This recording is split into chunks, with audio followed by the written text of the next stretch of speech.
하나님 말씀 로마서 14장 1절에서 12절까지 말씀입니다. 로마서 14장 1절에서 12절까지 말씀 교독하겠습니다. 믿음이 연약한 자를 너희가 받되 그의 의견을 비판하지 말라. 어떤 사람은 모든 것을 먹을 만한 믿음이 있고 믿음이 연약한 자는 채소만 먹느니라. 먹는 자는 먹지 않는 자를 업신여기지 말고 먹지 않는 자는 먹는 자를 비판하지 말라. 이는 하나님이 그를 받으셨음이라. 남의 하인을 비판하는 너는 누구냐?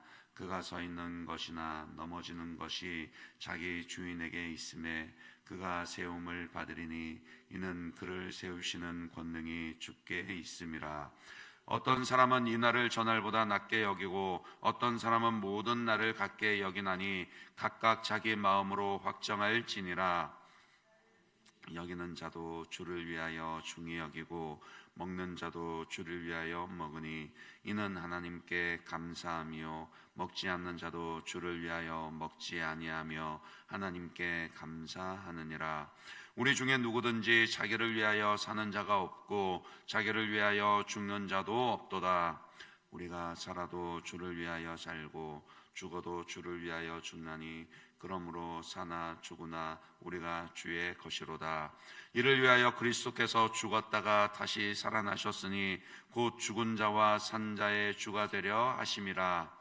내가 어찌하여 내 형제를 비판하느냐? 어찌하여 내 형제를 업신여기느냐? 우리가 다 하나님의 심판대 앞에 서리라. 기록되었으되 주께서 이르시되 내가 살았노니 모든 무릎이 내게 꿇을 것이요 모든 혀가 하나님께 자백하리라 하였느니라. 이러므로 우리 각 사람이 자기 일을 하나님께 짓고 하리라. 아멘. 오늘 말씀은 예수 그리스도를 믿는 자들이 그리스도인답게 살기 위하여서 겸손하라 그렇게 명령합니다. 어제 살펴본 사랑 그리고 빛, 즉 거룩은 그리스도인의 삶에서 다 많이 강조가 되어 왔고 그래서 다들 인정을 합니다.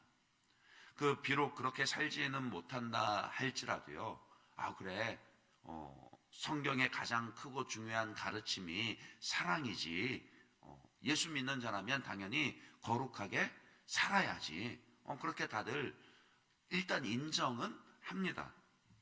이에 비교해서 상대적으로 좀 덜 강조가 된 덕목이 있다라면은 그것이 바로 겸손이라는 거예요.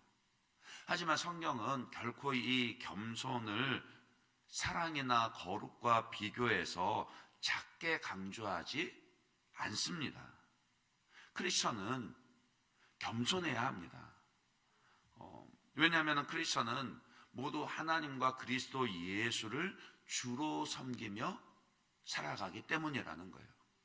코람데오, 즉 신전의식이라고도 하는데 우리가 언제 어디서나 주인 되신 하나님을 의식하며 살아가기에 그 말과 행동이 겸손할 수밖에 없습니다.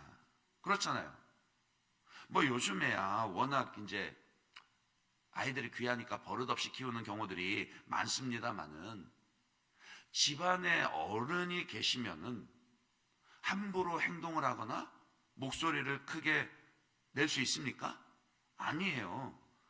관광을 가더라도 왕궁이나 신전에 들어갔을 때 함부로 뛰거나 소리를 지를 수가 없습니다.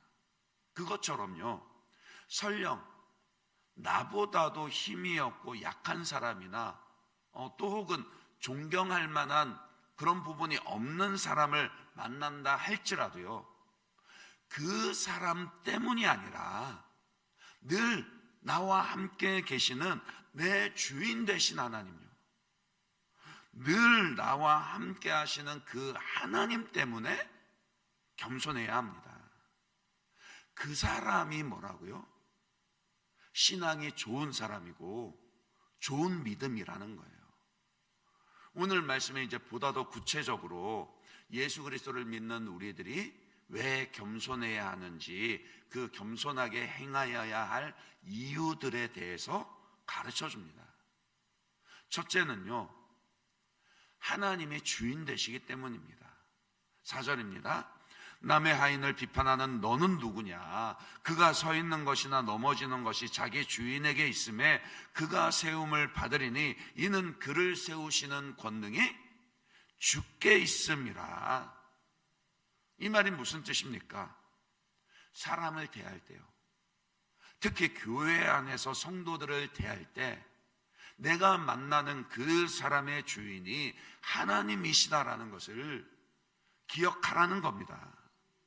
물론 나도 하나님의 종으로 내 주인이 하나님이신 것 반드시 기억해야겠죠.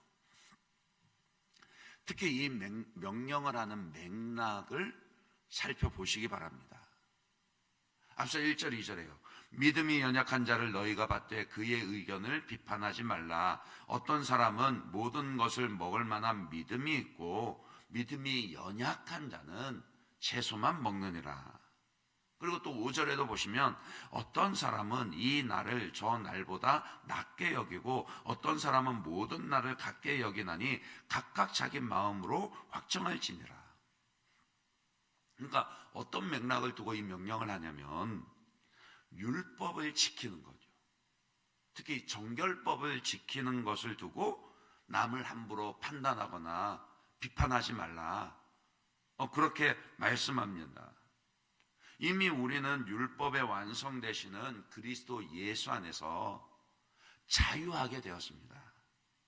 더 이상 먹는 것 구별하여 먹는다고 그 율법, 정결법 잘 지킨다고 더 거룩하게 되지 않습니다. 마태복음 15장 11절에 입으로 들어가는 것이 사람을 더럽게 하는 것이 아니라 입에서 나오는 그것이 이 사람을 더럽게 하느니라. 예수님도 그렇게 가르치셨잖아요. 그러니까 더 이상 먹는 것에 제한을 두거나 매일 필요가 없습니다. 하지만 어떤 사람들은 여전히 구약의 정결법을 지키면서 먹을 수 있는 것과 먹을 수 없는 것, 그리고 어떤 특정한 날들을 구별합니다. 그러니까 쉽게 목사님 선지국 먹어도 되나요? 안 되나요? 그렇게 묻는 것 같더라고요. 그거 안 된다는 사람이 있습니다. 하지만 그것 가지고 그 사람의 믿음을 판단하지 말라는 거예요. 얼마든지 먹을 수 있습니다. 하지만 먹는 것 한 가지라도 지켜서 자신을 더 거룩하게 구별해서 하나님께 드리려고 하는 그 사람의 믿음의 주인이 하나님이십니다. 그것이 죄가 아닌 이상은, 그리고 말씀을 거역하는 것이 아닌 이상은 그것 가지고 너는 예수님 믿지 않아? 예수님 믿는데 그거를 그렇게 매이고 있어? 그런 식으로 판단하거나 비판하거나 높은 위치에서 가르치려는 그런 태도를 가지지 말고 너는 겸손해라. 지금 그 말씀을 하고 있더라고요. 하나님이 주인이십니다. 사람을 대할 때도 그 사람의 주인이 하나님이신 것을 기억하셔야 합니다. 왜 개도 정승 집게는 안 건드린다는 그런 말 있잖아요. 하물며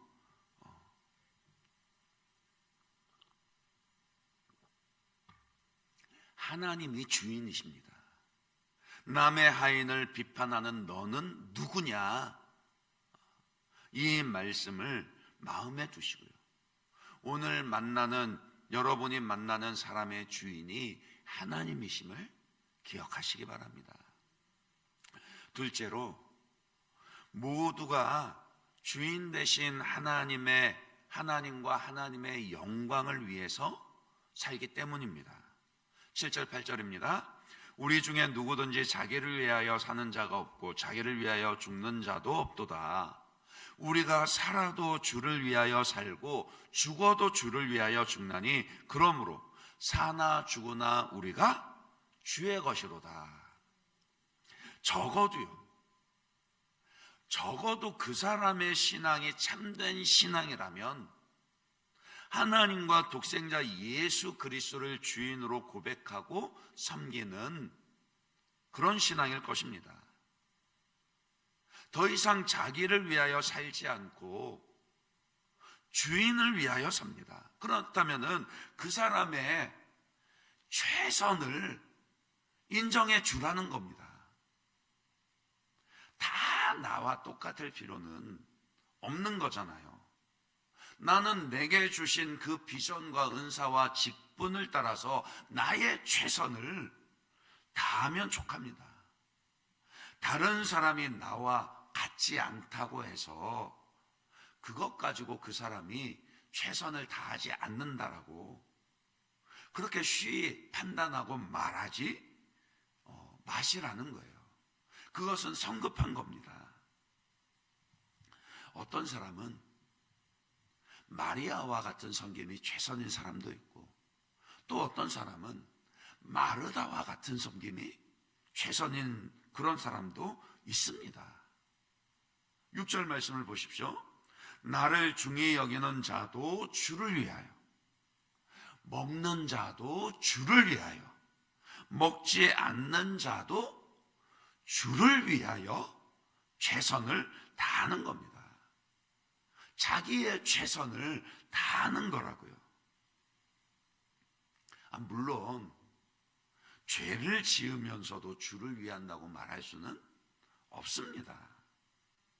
가령 술집을 하면서 내가 주를 위합니다, 이런 말은 할 수 없는 것이죠. 정말 하나님의 영광을 위한다라면은 그 방법도요, 하나님의 말씀을 따라야 합니다. 하지만 죄가 아니라면요, 그리고 공동체의 덕을 해치는 게 아니라면은 우리는 정말로 각자가 자기의 최선을 다하는 것을 서로 존중해주고 나는 겸손해야 합니다. 그렇지 못한 그 형제를 보거들랑 판단할 것이 아니라 오히려 그 사람이 하나님께 최선을 다할 수 있는 신앙으로 설 수 있도록 도와주어야 하는 것이죠. 그래야 공동체가 재미도 있고요, 활기차게 됩니다.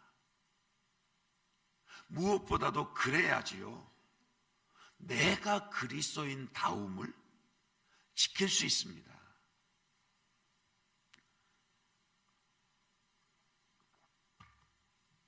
먼저는 여러분 자신이 하나님의 영광을 위해 최선을 다하시기 바랍니다. 그리고 겸손하게 다른 사람의 최선도 인정해 주시기 바랍니다. 마지막으로 예수를 믿는 우리가 사람 앞에서도 겸손해야 하는 이유는 심판하실 분이 하나님이시기 때문입니다. 10절에요. 내가 어찌하여 내 형제를 비판하느냐, 어찌하여 내 형제를 업신여기느냐. 우리가 다 하나님의 심판대 앞에 서리라 그랬습니다. 형제를 판단하는 것은 그리스도의 종으로 부르심을 받은 우리의 그 영역을 넘어서는 것이라고요. 왜 선악과일까요? 아담과 하와가 최초에 하나님께 반역을 했던 사건이요, 하나님의 명령을 어기고 선악을 알게 하는 나무의 열매를 따먹었잖아요. 그 선악과를 따먹은 그들이 정말 하나님처럼 절대적인 기준에서 선과 악을 분별할 수 있게 됐습니까? 아니요. 오히려 죄로 인해서 그 지성이, 생각하는 것이 일그러지고 제대로 기능을 못하게 돼버렸습니다. 똑바로 판단이나 생각을 못하고 뭐가 죄인지 뭐가 옳은 건지 잘 구별을 못하게 돼버렸더라고요. 선악을 분별하는 진리에서 더 멀어져 버렸습니다. 그럼 선악을 알게 됐다라는 말이 무슨 뜻일까요? 교만이라고요. 교만한 그들이 하나님처럼 판단하여서 남들을요, 그러니까 다른 사람을 판단했다, 그런 뜻입니다. 판단하고 심판하는 것은 오직 주권자이신 하나님의 영역인데, 죄인이 그 하나님의 영역을 교만하게 침범하기 시작했다, 그런 뜻이에요. 여러분이 다른 성도를 함부로 판단하고 비판하면 하나님의 주권적인 영역을 침범하고 월권 행위를 하는 죄를 짓는 겁니다. 하나님이 하실 일을 여러분이 하려 드는 거라고요. 여러분이 판단하지 않아도 결국 각자 그 사람들은 각자 하나님 앞에 서게 될 것이고, 하나님 앞에서 각자 자기의 죄를 직고하게 될 겁니다. 12절입니다. 이러므로 우리 각 사람이 자기 일을 하나님께 직고하리라. 직고한다는 말이 무슨 뜻이죠? 직접 고한다, 그 말은요, 감출 것 없이 모든 것을 다 아뢰게 된다, 그런 뜻이에요. 그래서 앞서 12장 19절에는 뭐라 그랬습니까? 내 사랑하는 자들아, 너희가 친히 원수를 갚지 말고 하나님의 진노하심에 맡기라. 기록되었으되 원수 갚는 것이 내게 있으니 내가 갚으리라 라고 주께서 말씀하시니라. 원수 갚는 것까지 하나님께 맡기라 그러셨어요. 내가 원수를 갚지 않아도, 내가 헐뜯거나 험담하지 않아도요, 내가 판단하거나 비판하지 않아도 하나님이 하십니다. 그러니 우리는 그 하나님을 믿고 겸손해야 합니다. 하나님 앞에서만이 아니라 사람 앞에서도 겸손해야 한다라고요. 말씀 맺습니다. 예수를 믿는다고 하면서도 그 말과 행실이 겸손하지 않는다라면요, 그것은 자기 성질대로, 자기 성격대로 예수 믿는 게 아니라 정확하게는 하나님을 모르는 것입니다. 정말 예수를 믿어 하나님을 주인으로 섬긴다라면 언제나 겸손하게 됩니다. 그 말과 행실에 겸손을 힘써 지키게 된다라고요. 사람을 만나더라도 하나님이 그 사람의 주인 되심을 인정하시기 바랍니다. 특히 그가 예수를 믿는 형제라면은 나의 최선이 인정받기를 원하시는 그 마음처럼요, 그 사람의 최선을 인정해 주시기 바랍니다. 무엇보다도 결국 하나님께서 각 사람을 심판하실 것을 믿고 오늘 저와 여러분은 겸손하시기 바랍니다. 그러면 족합니다. 다스림을 받아야 다스릴 수 있습니다. 하나님을 주인으로 섬기고 사람 앞에서 겸손하면 마침내 하나님이 우리를 높여주십니다. 그 믿음과 겸손이 저와 여러분에게 있기를 주님의 이름으로 축원합니다.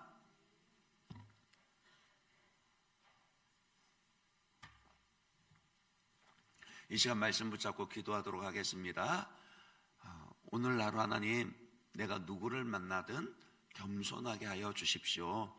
늘 주인 되신 하나님을 의식하고 말과 행실에 겸손한 제가 되게 해 주십시오라고 그렇게 말씀 붙잡고 같이 기도하시고, 더불어서 교회를 위해서 기도하실 때 우리 이현실 집사님 하나님 살려주시고 또 아무런 후유증이 없이 속히 건강하게 회복하게 해달라고 우리 이현실 집사님 위해서 기도해 주시고, 또한 우리 교회를 위해서 기도하실 때 하나님,